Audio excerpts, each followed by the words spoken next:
교사입니다. 단어는 이렇게 되어 있고요. 먼저 교직의 특성부터 볼게요.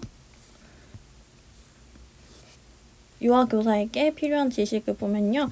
슐만이 3가지를 이야기했는데 명제 지식, 절차 지식, 사례 지식이 있어요. 명제 지식이라는 것은 시간과 공간을 초월하여 모든 상황에서 적용될 수 있는 규칙이나 원리를 의미합니다. 절차 지식은 명제 지식이 실제 상황에 적용되기 위해 필요한 과정이고요. 사례 지식은 하나의 원리가 실제 상황에서 다양하게 적용된 예를 의미합니다. 유아 교사의 교육 신념을 보면요. 신념이라는 것은 어떤 사상이나 명제, 판단, 주장, 의견 등을 진리라고 생각하는 마음의 상태를 의미하고요. 그래서 교육 신념이라는 것은 교사가 자신의 신념을 교육 현장에 적용하는 것을 의미한다고 합니다. 성숙주의 교사 신념을 보면 불필요한 성인의 개입을 최소화하고 흥미와 발달 단계에 적합한 다양하고 풍부한 자료를 제공해야 한다고 하였고요. 특정한 활동의 유형은 매일 일정한 시간에 이루어지도록 해야 한다고 하였고 허용적인 분위기에 발달 수준이 같은 또래끼리 집단을 이루어야 한다고 하였습니다. 행동주의 같은 경우는 매우 구체적인 목표를 설정을 하고 학습 환경과 자료는 구조화하고 학습 내용은 세분화 및 구체화하여야 한다고 생각을 합니다. 상호작용주의는 다양한 종류의 경험을 할 수 있도록 해야 하고 유아가 어떤 과제를 독자적으로 계획하고 수행할 수 있도록 충분한 시간을 제공해야 한다고 생각하며 다양한 또래 집단에서 사회적 상호작용이 이루어져야 한다고 생각합니다. 다음은 교사의 역할 및 자질입니다. 교사의 역할을 보면요. 캐츠, 스포덱, 사라초가 있고요. 먼저 캐츠는 어머니 모형, 그러니까 즉 모친 모형이라고도 하죠. 그리고 치료 모형, 교수 모형이 있습니다. 모친 모형 같은 경우에는 유아들을 안전하고 편안하며 행복하게 하는 것을 강조하였고요. 양육자의 역할로서 음식을 골고루 섭취할 수 있게 하고 충분한 휴식과 수면 시간을 주어야 하며 유아의 건강과 안전을 중시해야 한다고 합니다. 치료 모형은 유아들이 자신의 감정을 표현하도록 돕고 마음의 상처와 내적 갈등이 있는 경우 해결할 수 있도록 돕는 역할입니다. 교수 모형은 지식과 정보를 전달하고 유아들이 기술을 발달시킬 수 있도록 하는 데 중점을 두는 역할입니다. 스포덱을 넘어가면요. 스포덱도 3가지인데요. 양육 역할, 교수 역할, 관련적 역할이 있어요. 먼저 양육 역할은 유아기의 건강, 보호, 안전을 배려하는 측면으로 교사가 유아들에게 사랑과 편안함을 제공하는 역할을 하는 것입니다. 교수 역할에는 3가지 있는데요. 교육과정 설계자, 진단자, 교수 조직자가 있습니다. 관련적 역할은 교사는 유아와의 상호작용을 통해서 유아를 안내하고 그들에게 도움을 주어야 하는 역할입니다. 사라초로 넘어가면요. 이렇게 시간의 흐름에 따라서 다르게 얘기를 했는데요. 1984년, 1988년, 1997년이에요. 1984년을 먼저 보면요. 교육과정 설계자, 상담자 및 조언자, 진단자, 교수 조직자, 학습 지도자, 의사 결정자가 있어요. 먼저 교육과정 설계자를 보면요. 교육과정의 단원 및 주제를 선정하고 교육 목표를 계획하고 유아의 흥미에 기초한 경험을 제공하며 교육과정과 교수를 통합하는 역할이라고 합니다. 상담자 및 조언자는 유아들의 개성 표현을 돕고 자아 실현 및 창의적 성장을 도모하며 다양한 방법으로 상호작용하는 역할입니다. 그래서 정서적으로 지지하는 보호자의 역할을 말합니다. 진단자는 유아의 행동을 진단하고 유아의 성숙 단계를 판단하며 다양한 평가 기술을 사용하여 교육과정 및 자원을 평가하는 역할입니다. 교수 조직자는 다양한 학습 자원을 발견하여 교육 환경 구성 및 학습 활동을 수행하고 주제, 학습 도구, 게시판 등을 제시하는 등 교수 절차를 실천하는 역할입니다. 학습 지도자는 흥미있고 관련된 학습 경험을 유아에게 제공하고 학습 환경을 만들어 줌으로써 학습을 촉진하는 역할입니다. 의사결정자는 유아 자료, 활동 목표 등에 관한 의사를 결정을 하는데요. 교육 현장에서 일어나는 모든 일에 대해 전문적으로 판단을 하고 상황에 적합한 최선의 방안을 찾아내어 결정을 내리는 역할을 말합니다. 여기서 이제 1988년으로 넘어가면요.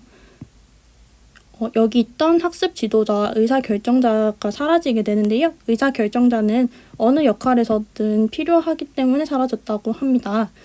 그래서 여기 1988년 같은 경우는 교육과정 설계자, 상담자 및 조언자, 진단자, 교수 조직자 이렇게 이루어져 있습니다. 1997년으로 넘어가면요. 여기는 교육과정 설계자, 상담자 및 조언자는 같고요. 밑에 이렇게 세 가지가 달라지는데요. 일과 계획 및 수행자는 교수 조직자와 비슷한데요. 활동의 융통성과 다양성을 고려해서 체계적이고 균형 잡힌 일과 계획을 세우고 이에 따라 활동을 전개, 하루 일과를 평가하는 역할을 의미합니다. 현장 연구자는 반성적인 실천가로서 유아의 성장과 발달에 대한 이해를 증진하며 문제 행동의 원인을 분석하기도 합니다.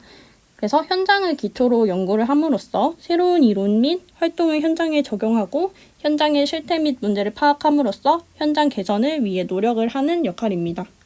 행정 업무 및 관리자는 교육적인 행사를 준비하고 실시하며 원화 모집에 대한 계획과 실행을 하여 학급을 편성합니다. 그리고 유아에 대한 각종 기록과 교직원에 대한 문서 기록 및 보관을 위한 지식을 갖추고 있는 역할입니다. 유아 교사의 자질로 넘어가면요. 개인적 자질과 전문적 자질로 나뉘어요. 개인적 자질은 인성 건강이 있고요. 전문적 자질은 지식, 교수 기술, 교육관이 있습니다.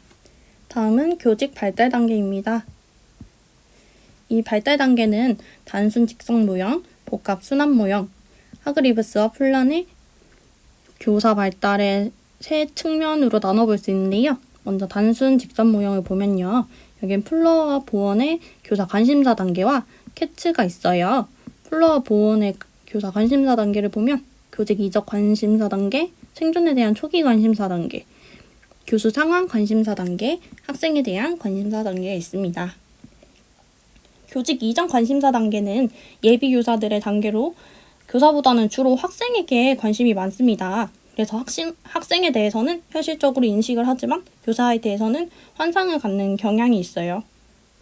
생존에 대한 초기 관심사 단계입니다. 이제는 실제로 교직을 경험하면서 교사로서 자신의 생존에 대한 관심사로 변화하게 되는 것입니다. 학급 통제나 가르칠 내용 숙달, 장학사의 평가 등에 관심을 보이고 스트레스를 받는 단계입니다. 교수 상황 관심사 단계는 교수 상황에 대해 좌절과 한계를 느끼고 여러 가지 다양한 요구가 나타납니다. 특히 많은 학생 수, 과다한 수업 외 업무, 시간적 압박, 비융통적 상황, 교수 자료의 부족과 교사 자신의 수행에 많은 관심을 보입니다.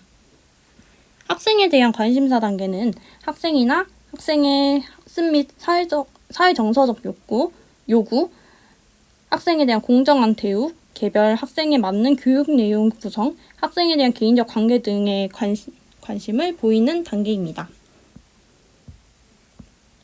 캐치로 넘어가면요. 캐치의 유아교사 발달 단계도 4가지인데요. 생존 단계, 강화 단계, 갱신 단계, 성숙 단계가 있어요. 생존 단계를 먼저 보면요. 1년차에 해당하는데요. 생존 단계의 관심사는 일상적인 교실 상황의 생존 여부에 관심을 가져요. 그래서 이러한 교사 단계에서는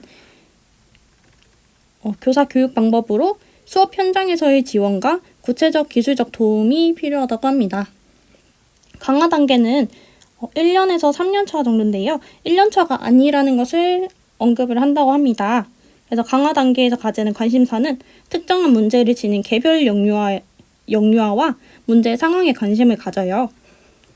이 단계의 교사 교육 방법으로는 동료 교사들과의 상호작용, 기존 경력 교사들과의 풍부한 경험을 공유를 받거나 아니면 성장을 위해 전문가와 상담자의 조언이 도움이 될 수 있다고 합니다. 갱신 단계로 넘어가면요. 갱신 단계는 3에서 5년 차 정도고요. 이때 관심사는 자신의 교육 방법에 대해 되돌아보고 새로운 교육적 접근에 관심을 가집니다. 그래서 교사 교육 방법으로는 새로운 정보, 새로운 기술과 접근, 연구 프로젝트, 협회나 워크숍 참가 등이 있을 수 있고요. 그리고 이때는 반복적인 일에 실증을 느껴서 이전과 같은 일을 반복하기보다는 무언가를 새롭게 시도해보고자 함으로써 다양한 프로그램에 대한 정보와 도움을 필요로 한다고 합니다. 성숙 단계는 5년 이상 된 교사의 단계라고 보았대요. 그래서 이 단계에서 관심사는 교육관, 교육 목적 등 근본적인 질문이나 통찰력 있는 질문들에게 관심을 가진다고 합니다. 성숙 단계의 교사 교육 방법은 학술 대회나 세미나 참석, 대학원 진학, 폭넓은 독서, 동료 교사들과의 깊이 있는 대화가 있다고 합니다. 이 시기의 교사는 교사로서의 완전한 자신감과 경험을 갖추게 되고 교직 전반에 걸쳐 나름대로의 안목과 관점을 갖게 된다고 합니다. 다음으로 복합 순환 모형으로 넘어갈 거예요. 여기에 포함된 것은 버크, 허버만, 스테브와 울프 이렇게 저는 봤는데요. 먼저 버크, 크리스텐슨과 횟슬러의 교사 발달 순환 모형을 보면요. 8가지를 이야기했는데요. 이 버크 외의 학자들이 교사 발달을 순환적, 역동적 관점으로 보고 교사 발달 순환 모형을 제시했다고 합니다. 그래서 교사 발달은 개인적 환경과 조직적 환경의 영향을 받아서 순환적이고 역동적으로 이루어진다는 것을 강조를 했고요. 교사 발달을 위한 개별화된 교육과 지원이 필요하다고 했습니다. 먼저 교직 이전 단계는 교사 역할 수행을 위한 준비 시기라고 합니다. 대학 수준에서 이루어지고 이미 교사가 된 경우에도 대학원과 같은 상급 학교에 진학하거나 주임교사나 원감, 원장 등 새로운 역할을 수행하기 위한 자격 연수를 받는 경우에도 여기에 해당한다고 합니다.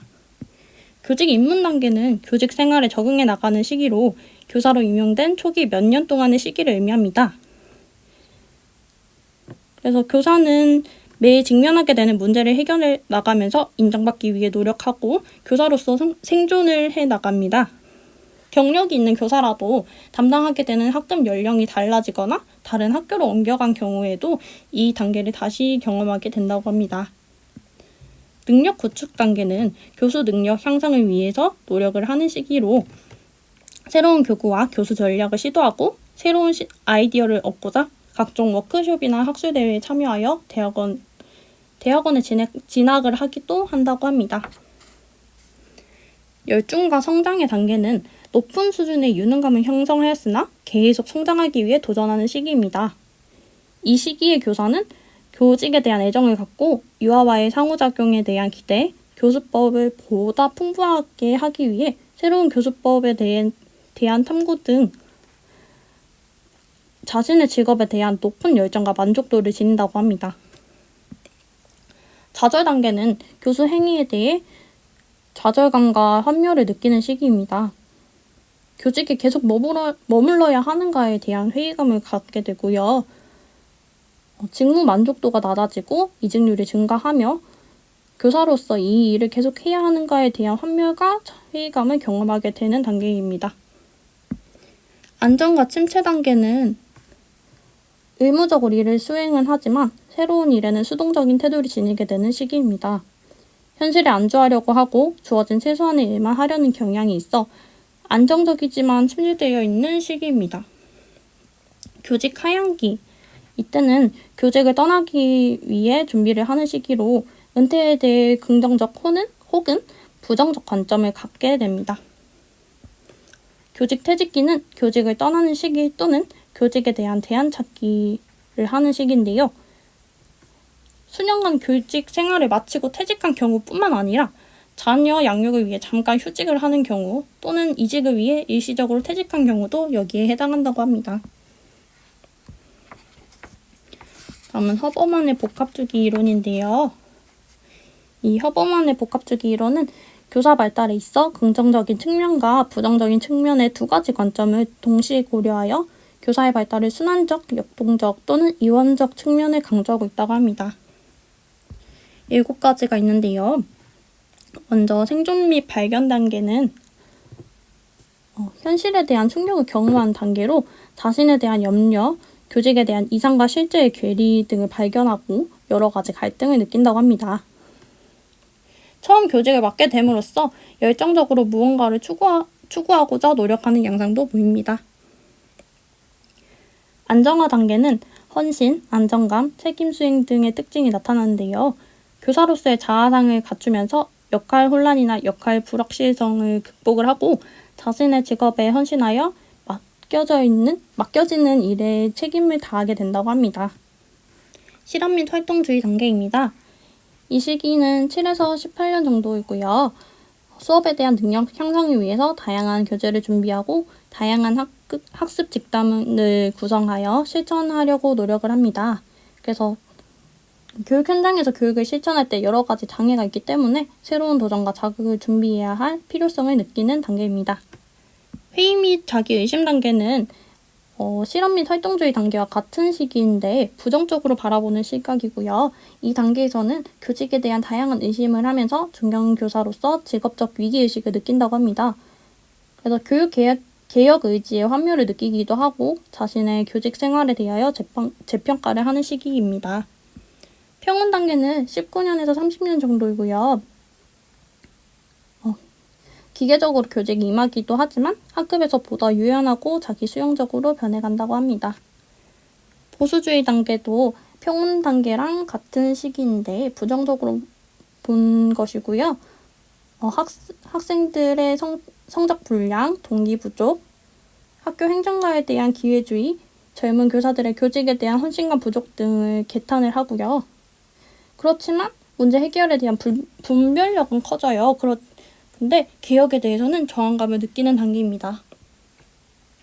이탈 단계는 자신의 내적 성찰에 관심을 갖는 단계이고 사고는 긍정적이며 수단적이기보다는 반성적으로 변해가며 점차 직무로부터 벗어나 다른 일을 추구하고자 하는 단계입니다.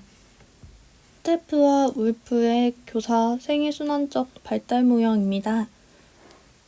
여기서는 교사의 생애순환적 발달 모형이라는 명칭이 중요하고요.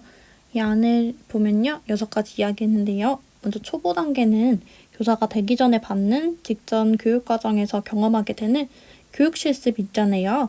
이 실습을 통해서 교사로서의 역할을 처음 경험하게 되는 시기입니다. 견습 단계는 교사가 된 후 첫 2, 3년 동안에 해당하는 시기이고요. 이때 처음으로 자신이 담당하는 학급 유아들을 대상으로 실제 수업을 계획하고 수행하는 역할을 하게 됩니다. 그래서 유아를 대상으로 실행해 나가는 초기 교직 단계가 이 단계에 해당합니다. 전문성 형성 단계는 교사로서의 자신감을 형성하게 되는 단계인데요. 교사로서 자신감을 형성해 나가는 데에는 유아들의 반응이 많은 영향을 준다고 합니다. 숙련 단계는 교사에게 요구되는 높은 수준을 충족하는 단계입니다. 그래서 이 숙련 단계가 생애 순환적 발달 모형의 목표인데요. 모든 교사들이 이 단계에 도달할 수 있도록 지원하는 것이 이 모형의 목표라고 합니다. 수은 단계는 일반적으로 우수하다고 평가되는 교사에게 기대되는 그 수준을 능가하는 단계로서 의무적으로 기대되는 역할 수준을 능가하여 더 높은 전문성의 경지에 이르도록 노력을 아끼지 않는 그런 단계입니다. 명예교사 단계는 이제 교사로서 재직을 한 후에 퇴직한 후 명예교사로서 일하게 되는 시기를 의미합니다. 다음은 하그리브스와 퓰란의 교사 발달의 세 측면입니다. 지식과 기술 측면, 자기 이해 측면, 생태적 측면이 있는데요. 먼저 지식과 기술 측면을 보면요. 교사 발달이란 깊이 있는 지식과 기술을 갖춘 교사가 학습자의 다양한 요구를 수렴하여 적절하게 가르칠 수 있다고 보는 관점입니다.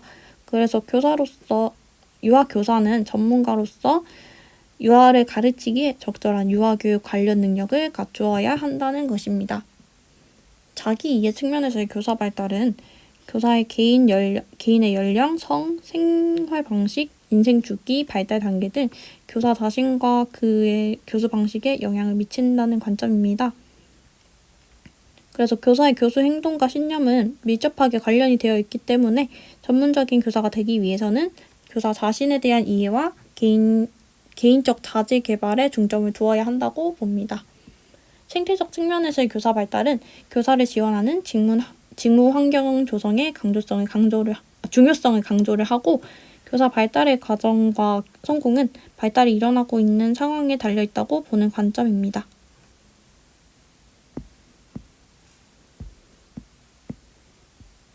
현직 교육과 장학으로 넘어가면요. 저는 장학 8가지를 보았는데요. 그 장학에는 임상장학, 수업장학, 약식장학, 동료장학, 자기장학, 컨설팅장학, 선택적 장학, 발달적 장학이 있습니다. 먼저 임상장학을 보면요. 임상장학이라는 것은 교사가 전문적 실제를 향상시키는 데 초점을 둔 것이고요. 그래서 교사의 수업 개선에 관심을 두고 1대1로 진행되는 대면 장학입니다. 다음으로 수업 장학은요. 이 수업 장학의 목적은 수업 개선에 두었고요. 가능한 한 수업 개선에 직접적으로 도전하려고 하는 장학이라고 할 수 있습니다. 교사에게 새로운 교수 기술과 전략을 연구하고 배울 수 있는 장을 마련해주는 지원 체계입니다. 약식 장학은 간략한 방식으로 진행되는 장학이라고 볼 수 있는데요. 그래서 원장, 원감이 간헐적으로 짧은 시간 동안 학급 순시 또는 수업 참관을 통해서 이루어지는 장학입니다. 그래서 비공식적인 장학의 성격을 지니며 다른 장학 유형과 병행하여 보완적이고 대안적인 성격을 지닌다고 합니다. 동료 장학으로 넘어가면요. 이 동료 장학이라는 것은 동료 교사들끼리 상호 협력하여 전문성을 도모함으로써 동료 교사에 대한 존경감, 교사의 일에 대한 자신감, 만족감 및 동기 유발 등 이런 것을 크게 증가시키는 활동이라고 볼 수 있습니다. 이 동료 장학 방법에는 9가지가 있는데요. 하나씩 살펴보면요. 반성적 전월쓰기는 과거나 현재 일어나고 있는 실천적 행위에 대한 사려있고 분석적인 사고로부터 미래 행위에 대한 방향을 결정하는 자연스러운 과정이라고 합니다. 그래서 이러한 반성적 사고를 촉진을 하는 반성적 전월쓰기는 교사들로 하여금 감추어진 신념들을 드러내어 검토하고 분석할 수 있는 기회를 제공하는 것입니다. 그리고 특히 주된 임무, 해결해야 할 문제나 갈등, 문제의 해결과 관련된 사건 등을 기본 구조로 하여 전월을 쓰게 하는 것은 반성적 사고를 향상시키는 데 효과적이라고 합니다. 교사의 이야기 쓰기는 교사가 역할을 수행하고 교사가 되는 데 영향을 준 개인의 발달과 개인의 이전 경험을 조명할 수 있게 해주는 역할을 합니다. 그래서 이것은 개인과 개인을 쉽게 연결해주고 타인의 경험에 대한 접근이 용이하게 함으로써 교사의 전문성을 발달하는 데 도움을 줄 수 있습니다. 유아 관찰은 일반적으로 유능한 교사에게 요구되는 것으로 세밀하게 유아를 관찰하고 이에 대해 피드백을 하고 분석하는 일련의 반성적 과정은 교사의 전문성 발달을 위해 중요하다고 합니다. 수업 사례 분석입니다. 이는 자신이나 동료의 수업 또는 관련 사례를 분석해보는 방법입니다. 이 수업 사례 분석은 수업 장학, 동료 장학, 자기 장학 등에서 공통적으로 사용되는 방법입니다. 전문서적 읽기와 토론은 교사들이 배우고 싶어하는 이론 서적을 각자 읽는 과정에서 자신의 지식을 재구성하고 이를 다른 교사들과 토론하고 공유함으로 보다 폭넓고 새로운 지식을 형성할 수 있다고 합니다. 동료 간 협의, 이거는 상호 신뢰할 수 있는 동료끼리 교육 기획안을 함께 작성한 뒤에 서로 분석해보거나 구체적 교수 방법에 대해 협의할 수 있는 기회를 가질 수 있어서 교사의 교수법 향상에 도움이 된다고 합니다. 동료 코칭입니다. 이것은 교수 과정을 되돌아보고 검토할 목적으로 실시하는 것으로 동료 교사 간의 신뢰를 전제로 한다고 합니다. 이 동료 코칭의 일반적인 방법은 있는 그대로 반영하기, 협력적인 코칭, 전문가적 코칭 이렇게 세 가지가 있다고 합니다. 소그룹 활동은 개념이나 기술을 강화하는 데 유용한 방법이라고 합니다. 그래서 일반적으로 교사에게 어떤 개념이나 기술에 대한 간단한 지침을 제시한 후에 문제 해결 과정을 글로 적어보고 토의해보는 과정이라고 합니다. 멘토링이 있는데요. 멘토링이라는 것은 경력 있고 능숙한 교사들이 초임이나 기술이 서툰 교사들의 전문적이고 개인적인 발달을 증진시키기 위한 것으로 충고, 격려, 상담하는 방법을 말한다고 합니다. 멘토는 경력 교사들 중에서 선발되고 멘토를 제공받는 입장, 그러니까 멘티의 입장에서는 피드백을 경청하며 바로 방어하는 태도를 취하지 않도록 해야 한다고 합니다. 역할을 보면요. 전문적 지원, 정서적 지원, 상호 신뢰 및 협력 유지가 있는데요. 이것은 멘토와 멘티 모두 해야 하는 역할입니다. 효과를 보면요. 멘토와 멘티가 각각 있는데 둘 다에게 전문적 측면과 정서적 측면으로 나눠져 있어요. 먼저 멘토를 보면요. 전문적 측면에서는 멘토 스스로 그 기술에 대해 재확인을 하거나 새롭게 개발하여 스스로 개발할 수 있는 기회를 가질 수 있고요. 정서적 측면에서는 멘티를 지원해주는 과정에서 그 신뢰를 얻으면서 보람을 느끼게 됩니다. 그래서 긍정적인 자존감이 강화된다고 합니다. 멘티는 전문적 측면에서 반성적 사고를 통해서 교수 전문가로서 정체감을 형성하게 된다고 합니다. 그 정서적 측면에서는 정서적인 지지 등 지원을 받게 되어서 불안이나 딜레마 같은 것을 이겨낼 수 있다고 합니다. 자기장악으로 넘어가겠습니다. 자기장악은 먼저 외부의 간섭 없이 스스로 목표를 세우고 계획을 수립하여 실천하는 과정인데요. 여기에 방법은 수업 사례 분석, 자원 인사와의 면담, 현장 견학, 교육 연수, 연구 동아리 참여, 관련 출판물 탐독, 상급 학교 진학, 대중매체 활용, 자기 평가 체크리스트, 자기 반성이 있다고 합니다. 컨설팅 장학은요. 일단 필요성에 대해 알아보면 양질의 교육을 제공하기 위하여 하고요. 교사의 전문성 향상에 기여를 하고요. 또한 교사와 컨설턴트가 서로 도움을 주고받으면서 상호 성장을 할 수 있는 기회를 가질 수 있다고 합니다. 그리고 교사 행동 수정과 같은 단기적인 효과 외에도 수업의 질이나 상호작용 개선, 교사의 개인적 성장력 도모와 같은 장기적인 효과를 기대할 수 있다고 합니다. 이 컨설팅 원리에는 6가지가 있는데요. 먼저 자발성의 원리는 의뢰한 교사가 컨설팅에 대한 의사결정의 주체가 되어야 한다는 원리입니다. 자문성의 원리는 과제를 해결하는 과정에 있어서 학교 컨설턴트는 자문적 역할만 하여 결정과 책임은 의뢰인에게 있다는 원리입니다. 독립성의 원리는 컨설턴트와 의뢰인의 협의가 서로 독립적이고 수평적인 관계에서 의견의 교류가 이루어져야 한다는 원리입니다. 한시성의 원리는 의뢰한 과제가 해결이 되며 종료가 되는 것이 원칙이라는 것입니다. 전문성의 원리는 해당 분야의 전문성을 가진 컨설턴트에 의해서 이루어져야 한다는 원리입니다. 학습성의 원리는 컨설턴트나 의뢰인 모두에게 학습하는 과정이 되어야 하며 서로 성장할 수 있는 기회가 되어야 한다는 원리입니다. 이 컨설팅 장학은 준비, 진단, 문제 해결 방안 구안, 실행, 종료의 절차로 이루어집니다. 선택적 장학이 있는데요. 선택적 장학은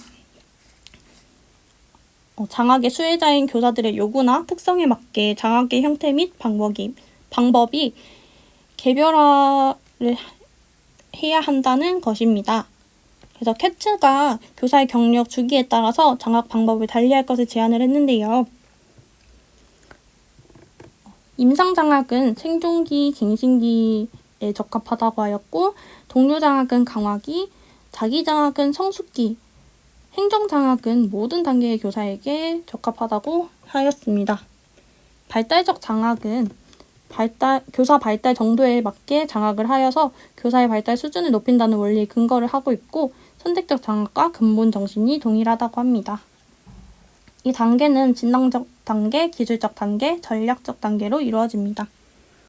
마지막으로 교사의 전문성 요건입니다.